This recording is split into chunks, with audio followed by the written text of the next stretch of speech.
লাভ ক্ষতির এই প্রশ্নটি আমাদের স্টুডেন্টদের খুবই প্রবলেমে ফেলে। কারণ আমরা শিখে থাকি এই অঙ্কগুলোকে একটা ট্রিক্সের মাধ্যমে সমাধান করতে। তো অনেক সময় কি হয়, পরীক্ষার সময় পরীক্ষার প্রেসারে আমরা সেই ট্রিক্সটা ভুলে যাই এবং ভুলভাল সমাধান করে দিই। তো আজকের পর থেকে তোমাকে কোনো ট্রিক্স মনে রাখতে হবে না। আমি যে মেথডটা তোমাকে বলবো সেটা ট্রিক্সেরও উপরে, একদম খুব ইজি কনসেপ্ট। যদি তুমি বুঝে যাও তো তুমি খুব কম সময়ের মধ্যেই কিন্তু এই সমাধানটা করতে পারবে।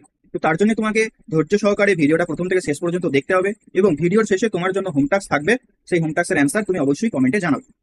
তো দেখো কি বলেছে, এক অসৎ ব্যবসায়ী ক্রয় মূল্যেই দ্রব্য বিক্রি করে কিন্তু 1 কেজির পরিবর্তে 960 গ্রাম দেয়।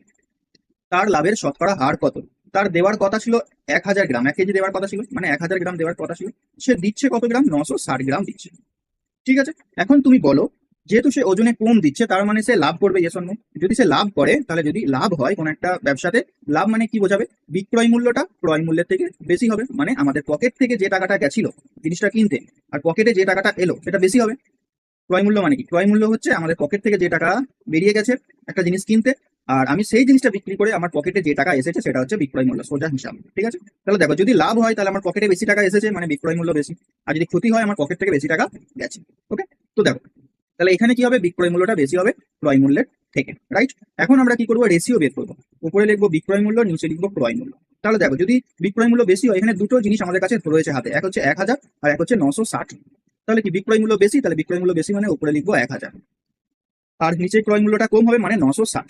এরপর কাটাকুটি করো, কেটে যাচ্ছে এটা। 4 দিয়ে 4 24, 4 দিয়ে 4 2500। মানে বিক্রয় মূল্য যদি 25 টাকা হয়, ক্রয় মূল্য হবে 24 টাকা, অর্থাৎ 24 টাকার জিনিসটা 25 টাকায় বিক্রি করে পেয়েছে।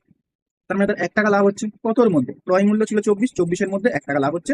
100-র মধ্যে কত? 4 দিয়ে কাটো এটাকে।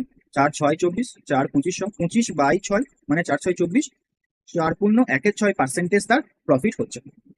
ঠিক আছে, তো দেখো, এটা এই কনসেপ্টে করলে এই ধরনের অঙ্ক ছাড়াও আরো এক ধরনের টাইপ হয়, যেখানে দুটো জিনিস থাকে, মানে সে জিনিসের দাম বেশিও নিচ্ছে, সে 20% প্রফিটও করছে, প্লাস ওজনে কম দিচ্ছে। সেক্ষেত্রেও তুমি এই কনসেপ্টটা কাজে লাগাতে পারবে, তোমাকে এক্সট্রা কোনো ট্রিক্স মনে রাখতে হবে না। তখন তুমি কি করবে? যে পার্সেন্টেজ লাভ করছে সেটা গুণ আকারে লিখে দেবে। তো এটার যদি তুমি ভিডিও চাও ওই কনসেপ্টটা, তাহলে অবশ্যই তুমি কমেন্টে জানাবে। এবং এই সেম কনসেপ্টের উপরেই দেখো, আমাদের ডাব্লিউবিসিএস প্রিলিমস 2016 এবং মিসলেনিয়াস 2019-এ এই প্রশ্নটা এসেছিল, একদম রিপিট প্রশ্ন, ডাইরেক্ট হুবহু কপি করে দিয়েছে। তো দেখো, এই প্রশ্নটার অ্যান্সার কি হবে তুমি কমেন্টে জানাও। এবং তুমি যদি ম্যাথসকে বেসিক থেকে শিখতে চাও, তাহলে আমার ম্যাথস ব্যাচে তুমি ভর্তি হতে পারো। এবং প্রিভিয়াস ইয়ারগুলোকে তুমি যদি একবারে সমস্ত কিছু এক জায়গায় পেতে চাও, chapter wise, main important chapter wise, কারণ তুমি প্রিভিয়াস ইয়ার গুগলে সার্চ করলে পেয়ে যাবে বাস, বাট চ্যাপ্টার ওয়াইজ পাবে না। একমাত্র সোপান একাডেমি তোমাদের জন্য চ্যাপ্টার ওয়াইজ ম্যাথসের এবং জিকে, পিএসসি যত পরীক্ষা নিয়েছে জিকে প্রিভিয়াস ইয়ার রয়েছে। তো তুমি যদি সেই বইগুলো সম্পর্কে জানতে চাও, তাহলে এই যে স্ক্রিনে নাম্বারটা রয়েছে 8926698266, এই নাম্বারে তুমি যোগাযোগ করো। দেখা হচ্ছে নেক্সট কোনো একটা ইম্পর্টেন্ট ক্লাসে। Till next video.